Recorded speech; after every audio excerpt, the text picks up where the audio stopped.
বিশ্বনবী বললেন, আস-সাখী করিবুম মিনাল্লাহি ওয়া বাঈদুম মিনান নার।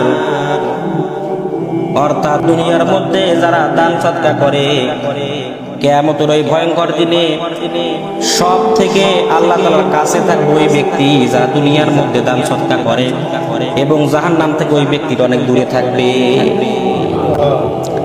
এরপর আবার বিশ্বনবী বললেন, আস-সাখী হাবিবুল্লাহি লাউ কানা ফাসিকা।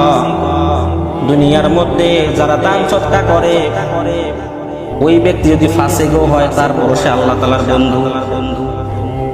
এরপর বিশ্বনবী বললেন, ইন্নাল্লাহা বিরাব্বি সাদাকাতিকুম কামা তুরাব্বুনা সাক্খাল্লাকুম। বিশ্বনবী বললেন, আমরা দুনিয়ার মধ্যে যেমন ছাগল পেলে পুষে বড় করি, আল্লাহ রাব্বুল আলামিন আমাদের এই ক্ষুদ্র দানগুলোকে পেলে পুষে বড় করে বহুত পার পরিমাণ বানাইয়া আল্লাহ আমাদের আমলনামায় ঢুকায় দেয়।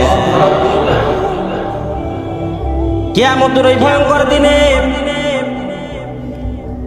আল্লাহ রাব্বুল আলামিন মানুষের আমলনামাগুলো যখন আমাদের হাতে দিবে,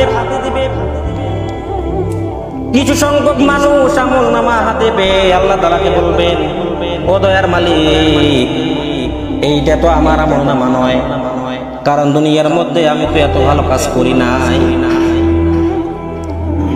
আল্লাহ, আমি দুনিয়ায় এত ভালো কাজ করি নাই, আমার আমলনামা দেখে আমি নিজেও অবাক, এত ভালো কাজ তো আমি করি নাই, এত নেকি তো আমার নাই।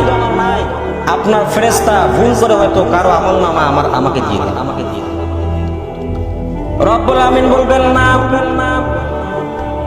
দুনিয়ার মধ্যে আমার সন্তুষ্টির জন্য তুমি যে আমার রাস্তায় দান করেছো, এই দানটাকে আমি পেলে পুষে বড় করে তোমার আমলনামায় ঢুকাই দিয়েছি।